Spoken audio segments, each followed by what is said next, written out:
but I don't have any knowledge as a result of that. Um, and so this book that I'm quoting here, it says 1899, I think that is at the bottom underlined. That's when it was published, 1899, and they're documenting more than 600 secret societies in the United States, even back then.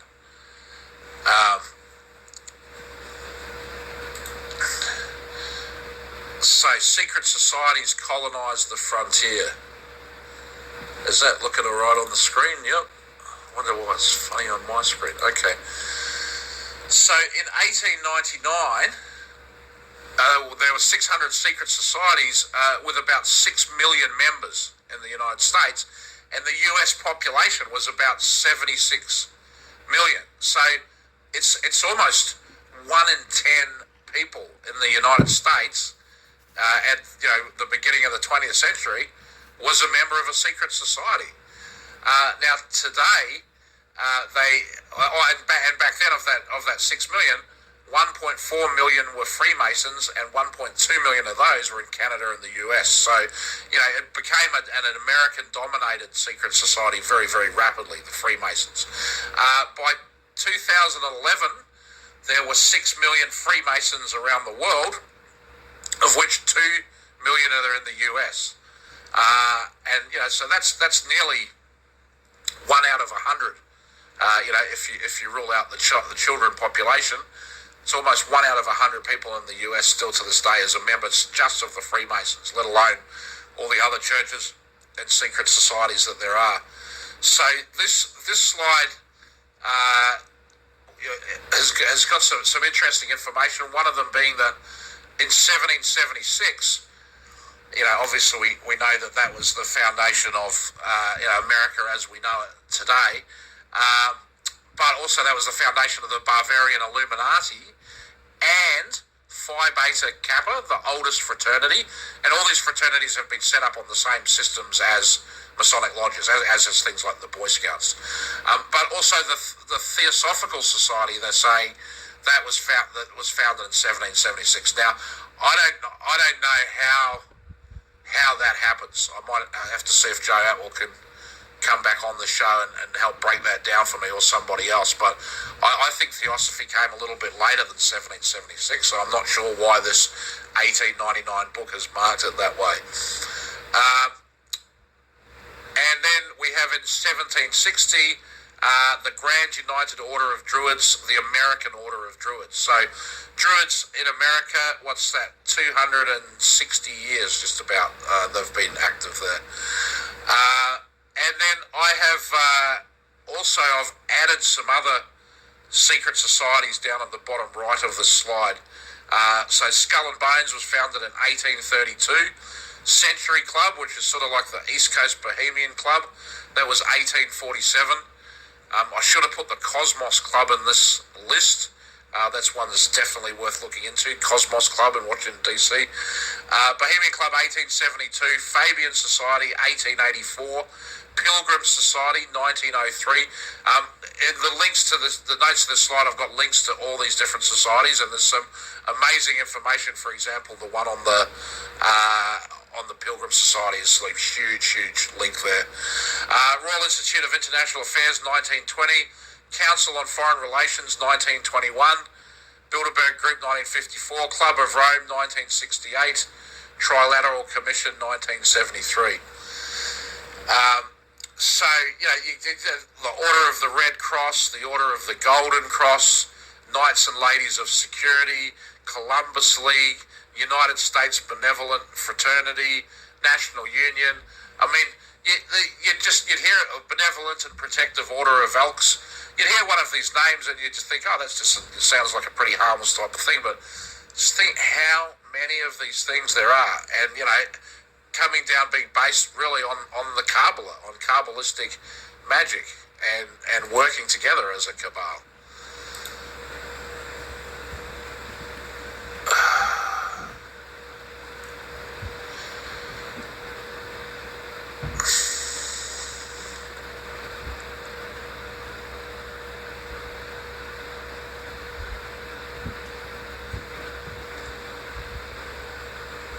Okay, I think I'm missing a slide, but I'm just going to press on regardless. There's still going to be plenty of good information here for you guys.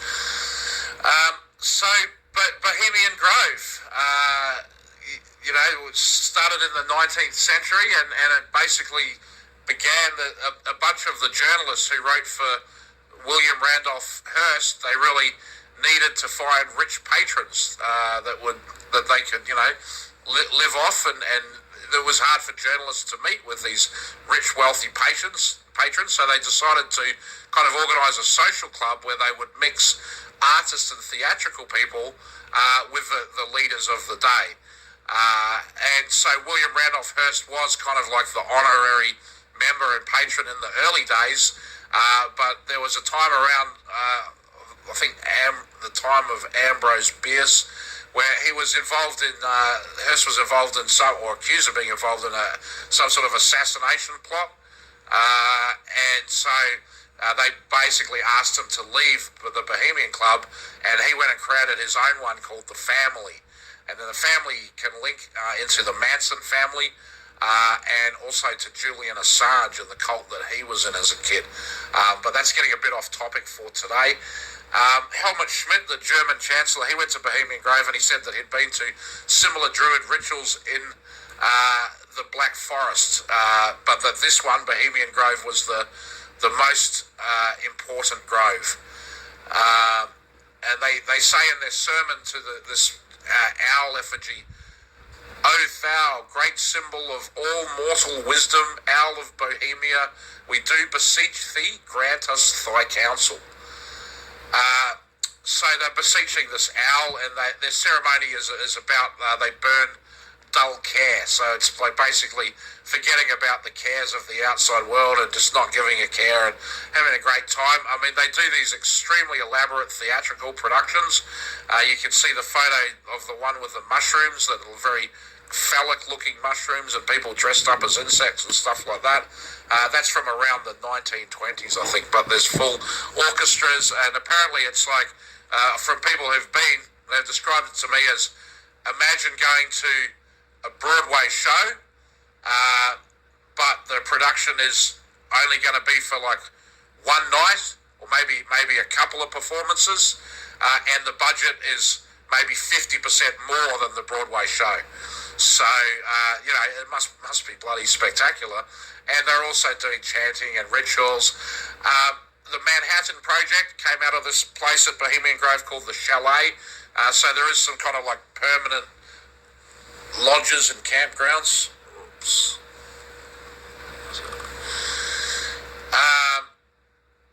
The Star Wars Strategic Defense Initiative of Ronald Reagan, the idea that basically they would bankrupt the Russians by outspending them on the space program, that was hatched up at Bohemian Grove. The Presidio military base in San Francisco has been very, very tied to Bohemian Grove, and the United Nations actually, came out of this event and was founded at the Presidio originally. There's a picture there of the White House and the Capitol buildings and all that from above Washington, D.C., where you can see the owl in the architecture of D.C. It's a very powerful Illuminati symbol. It's associated with Athena or Minerva, or also known as Diana, the goddess of wisdom and strategic war. And then Bohemian Grove rituals have also been associated with Moloch, also known as Baal or Baphomet, a horn god who was worshipped by sacrifice in a flaming effigy. They also have a Buddha there. It's not just this big owl god thing that they have. So it's sort of like, multiple religions are encouraged and supported there. You've got members of the Grateful Dead going there, many people from the OSS and CIA.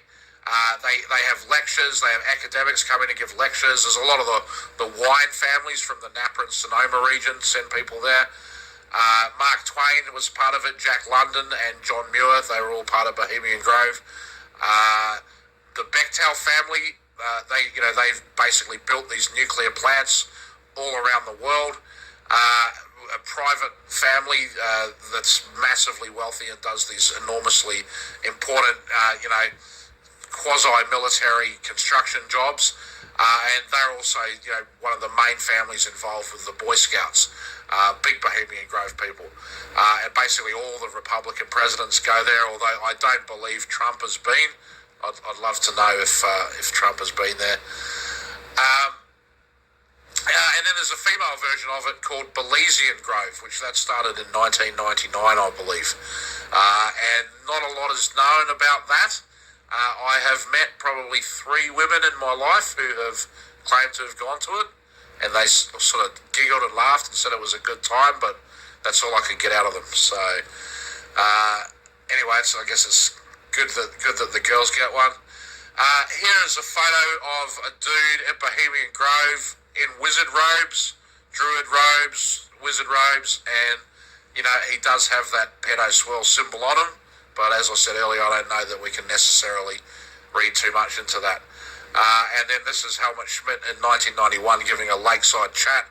I believe that sitting in front of him in the front row, it's not a very good photo, so it's hard for you to see that, but is George Bush Jr. and Sr. sitting together. So there's, some of them are so good they get to go right next to the speaker and the podium, and then the rest of these Bohemian Club members, even though they're in the most elite and exclusive, power ritual in the world, they still don't get to sit in front of the lectern where Bush is. They have to sit on the other side of the lake.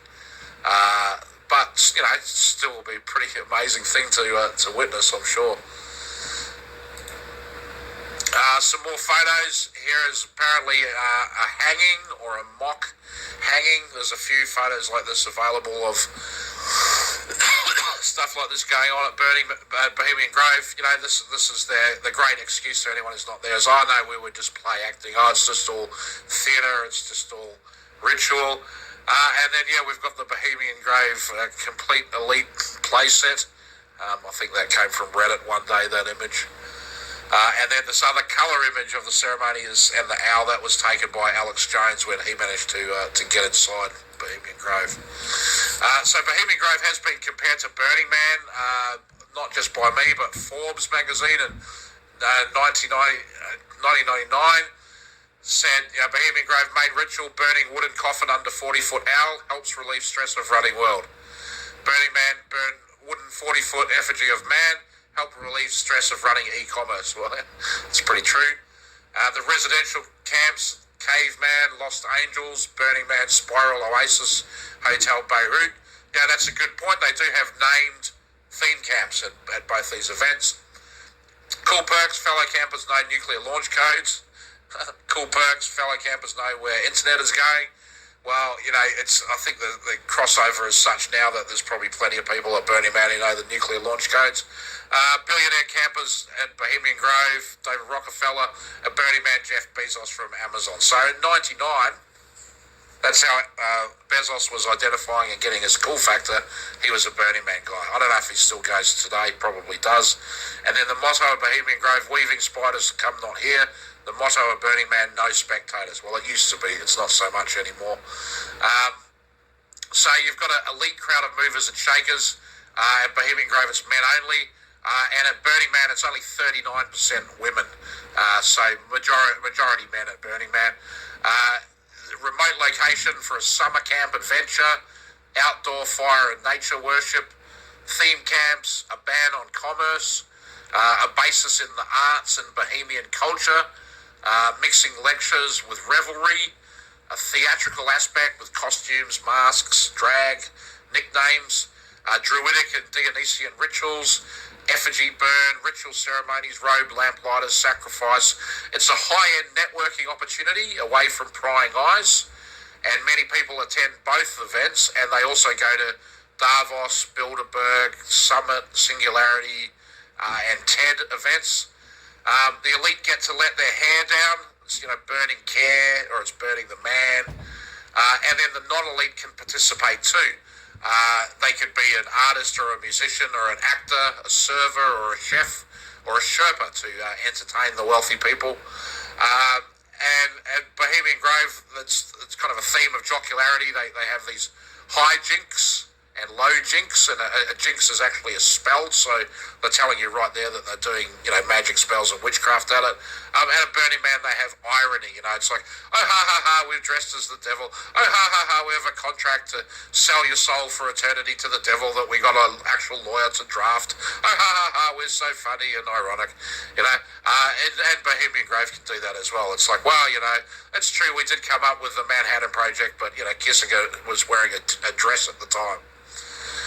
Anyway, here's John Perry Barlow saying on Twitter before he passed away, 17th June 2014, my trip to the Bohemian Grove was delightful and fascinating, fits right in with the rest of my evil, especially the baby burgers.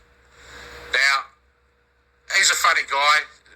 Barlow he had a very kind of dry wit. He was always cracking jokes.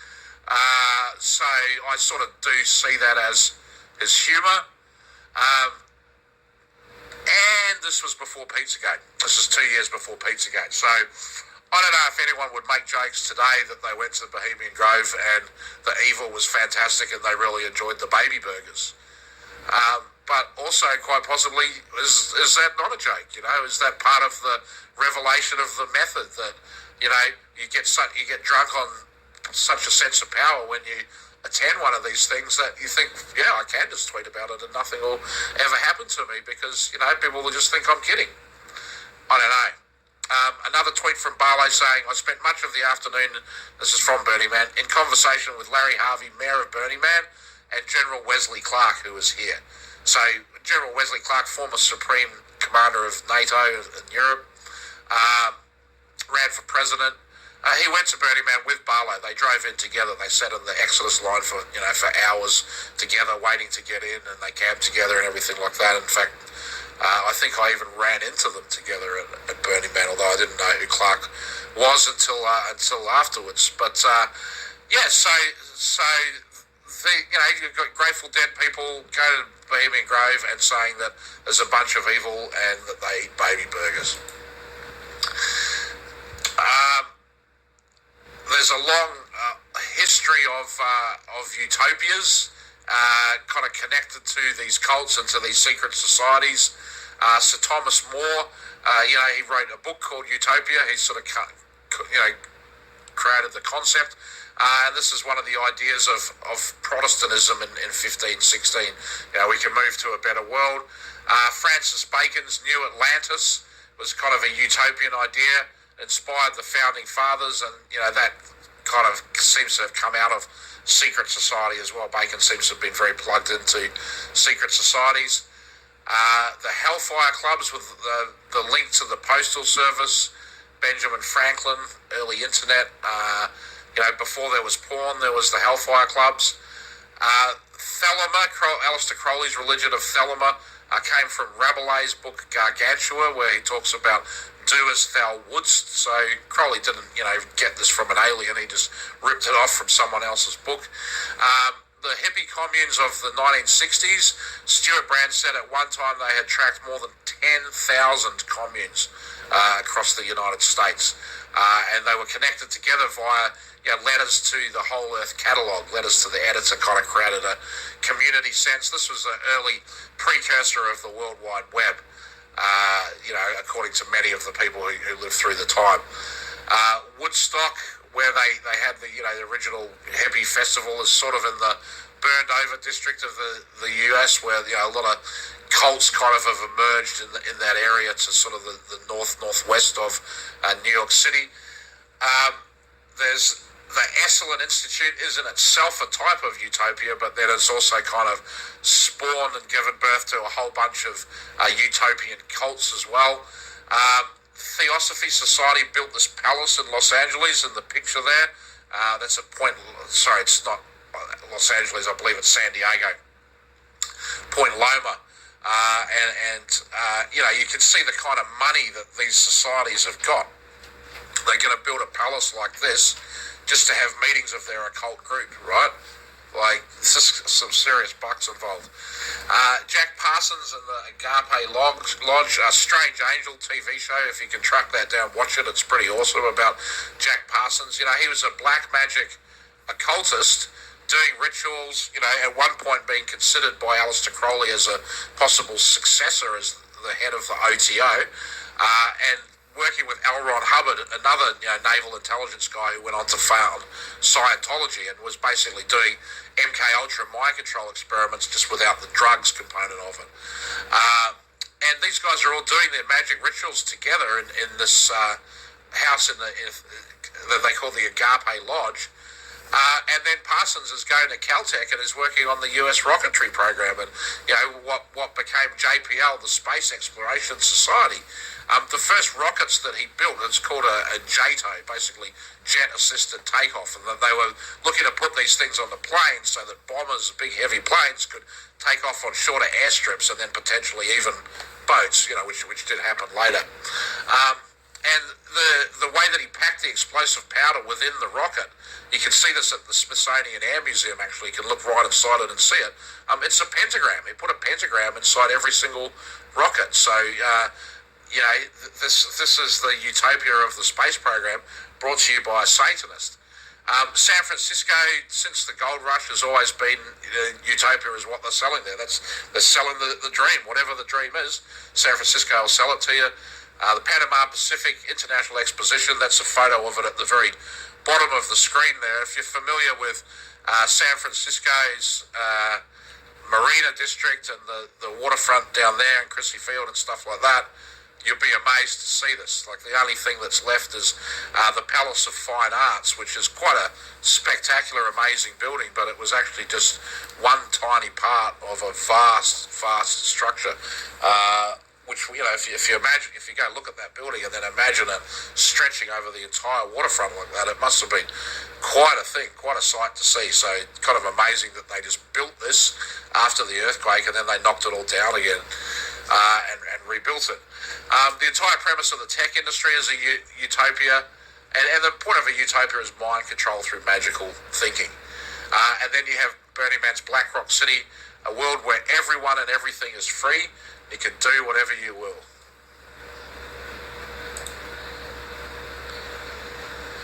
And then there's a bunch of these movements before Burning Man itself came. It's sort of like drew its inspiration from a lot of these different groups, which they're sort of a secret society and they're sort of not. I mean, the existence of the society is publicized, and they can even have a newsletter that they share with members of the public, right? And so is it really a secret society if it's open to the public and it's publicized? But the thing is that, they have these layers of initiation and, getting to be known within the group. And as you get to deeper layers, you get invited to more and more things and different gigs. So a lot of these societies, although they're not necessarily secret societies, I'd put them, mentally in the same kind of group. For example, the Discordians, where you can just read a book and say that you're a Discordian. You don't have to join any secret society. But if you are an active Discordian and identifying as such, it's likely that you will meet other Discordians and then you will become part of the group of Discordians. Right? There's Krampus, which is basically a pre-Christian Bavarian horned witch god. A lot of our Christmas and Santa Claus rituals come out of this Krampus Bavarian myth. There is the concept of Dadaism and street theatre and these happenings as works of art. Fritz Lang's Metropolis, movie of the 1930s, it's kind of like, looking at this idea of a techno dystopia and, the man-machine burning. The Church of Subgenius was a group that sort of gave birth to the Cacophony Society, and the Cacophony Society was associated with Project Mayhem. Chuck Palahniuk, who wrote Fight Club, he was a member of the Cacophony Society, and he said that he based, the group that's in Fight Club, Project Mayhem, he based it on this Cacophony Society that he was a part of. So these were basically pranksters running around doing kind of crazy events, dressed up in costumes or whatever, and it just so happens that a lot of them, work for government, DARPA, intelligence agencies, whatever. So kind of early precursors to today's YouTube LARPers, if you like. Groups like the Situation International, Tony Wilson from Factory Records, kind of created New Order. He joined the Situationists International while he was at Cambridge. The group was associated with the Paris Student Revolution in 1968. The Society of the Spectacle is this concept from Guy Debord. The collapse of reality into the streams of images, products, and activities sanctioned by business and bureaucracy. The Suicide Club was another Burning Man San Francisco group that kind of fed into Burning Man. They came out of the Communiversity, which was sort of part of what the Diggers were doing in the Haight-Ashbury down in the 60s, kind of sticking on after the Human Being kind of kicked off the Summer of Love. There was a group called The Farm that was like an autonomous zone in Army Street, San Francisco. If you see the black and white photo on the screen there of all of the freeway overpasses and stuff, kind of underneath all of those was this area where people were like living in a commune and growing crops and teaching classes and probably doing a bunch of LSD. And Larry Harvey, the Burning Man founder, he was hanging out with this crowd. They actually had like a punk rock nightclub down there, and he would sell hot dogs of all things outside the punk rock nightclub down there at the farm. Hakeem Bey was a guy that came up with this concept of temporary autonomous zones that the Burning Man philosophy is kind of based on. It's the idea that you can have a place with a different set of rules and social norms, and then you can try out, how it is to live in that set of rules for a while. And the founder of Google, Larry Page, has actually said that they wish they had more places like that, like Burning Man, where they could do social experiments on people. This guy, Hakeem Bey, who wants this, special zone with different sets of rule, as it turns out, he's a pedophile occultist. He's a writer for NAMBLA. The Survival Research Labs was another group that kind of fed into Burning Man. People that would build robotics and mechatronics and stuff like that would, make these great big art projects that were, industrial art, I guess, stuff that moved around and sparks came out of it and fire came out of it and that sort of thing. Some of the Burning Man aesthetic can be traced back to them, and then I've connected some of the members of Survival Research Labs to the Order of the Trapezoid, which overlaps with Anton LaVey, Church of Satan, and Michael Aquino. There's also the Sisters of Perpetual Indulgence that was sort of a LGBT awareness group in San Francisco, I guess, dressing up as nuns and going to these LGBT events. And the Billboard Liberation Front, that was a bunch of people going and doing kind of street art where they would mix up messages on the billboards.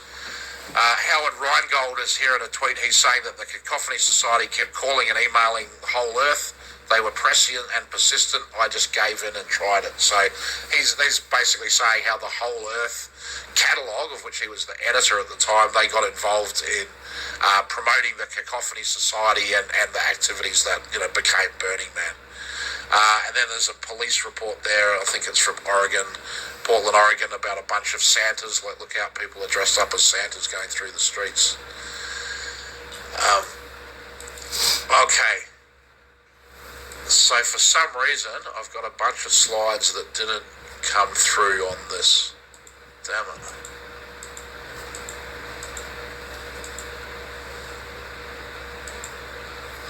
Okay. Well, what I'll do is I'll just run through this stuff and then try to wrap it up, and we'll maybe get close to the 2-hour mark. So the Suicide Club that Burning Man came out of was this kind of, literally underground society, and they're going and exploring these bunkers and tunnels around the Presidio, San Francisco.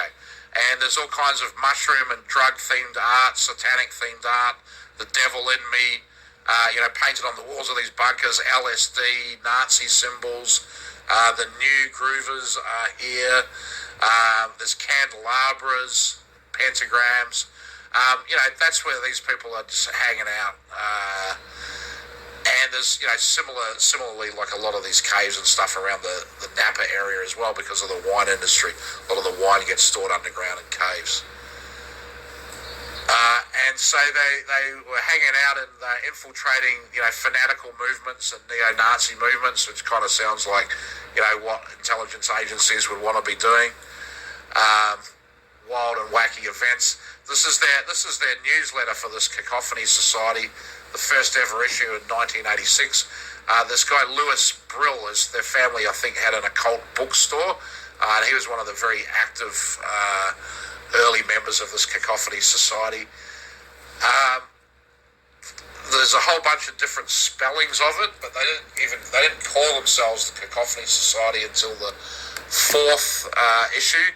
They're looking for this is issue number 1. So they're sort of describing this. The people who are founding it saying what it is. Joe Weinstein, I don't know if that's related to Harvey, says reality is more fun than anything you can imagine.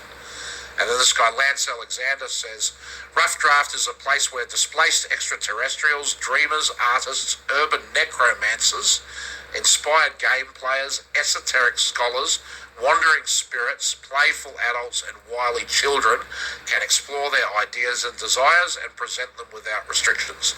It is a place to subvert our own and other people's shop-worn personal realities. So they want children involved, wily children, playful adults, children exploring their desires. I don't really like the sound of that. Urban necromancers, what does that even mean?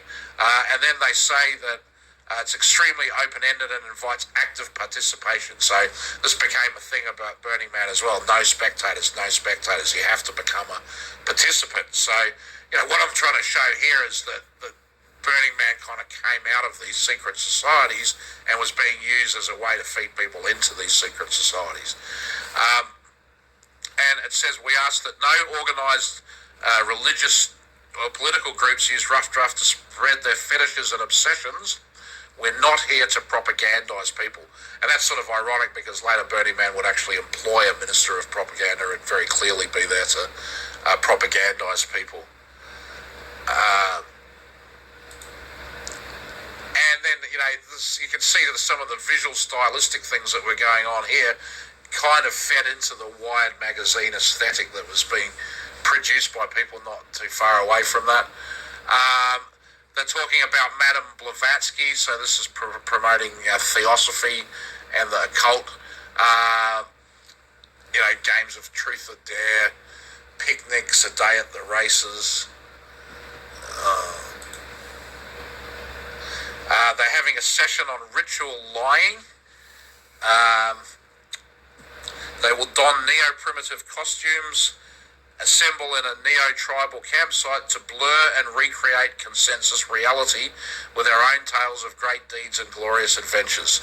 Did you beat City Hall, fly in a UFO, shoot craps with the devil? This is your chance to talk about it. Feel free to bring a sample of your favourite intoxicant. So, they're doing mushrooms, they're doing LSD, they're doing hallucinogens. In my opinion, there's no evidence of that from that. I guess favourite intoxicant could mean anything, but when you look at the type of stuff they're getting up to, it certainly sounds like acid trippers, but it's interesting that, that's the way they think about it, not ritual storytelling or anything like that. Ritual lying, and it's like, that's a good thing, we should have more lying. They got time machines and stuff like that going on.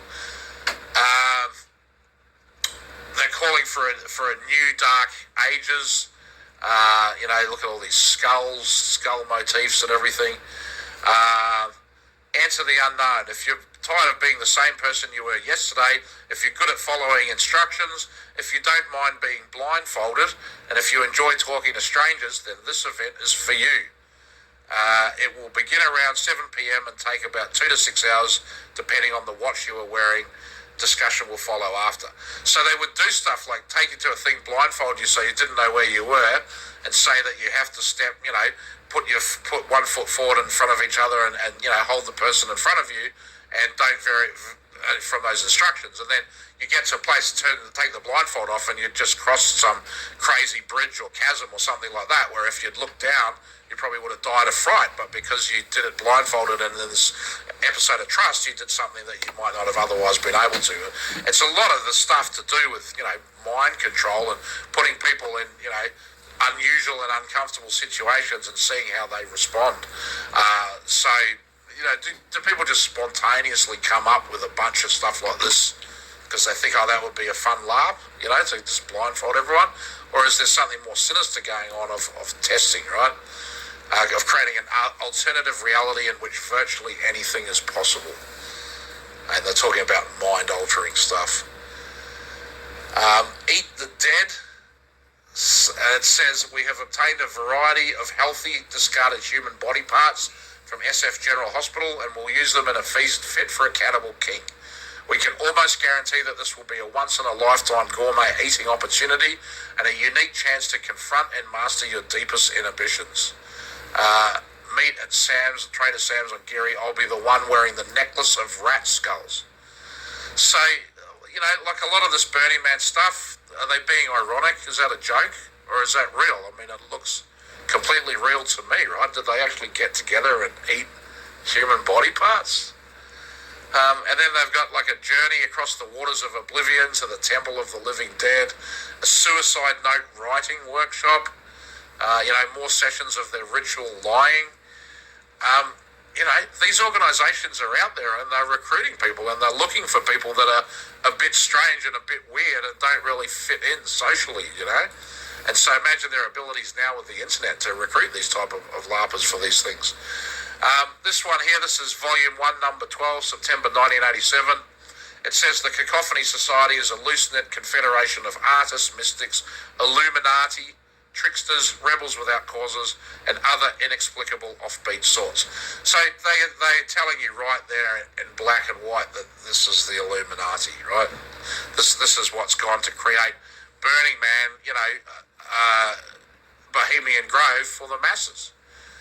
And then there's other stuff in their newsletter about Adam Weishaupt put the cacophonous philosophy to paper for the first time. Well, that's the founder of the Bavarian Illuminati, Adam Weishaupt, Jesuit. And then they've got an ad for something going on at the Cremation of Care at Bohemian Grove. So they're not just promoting the Illuminati, they're also promoting Bohemian Grove.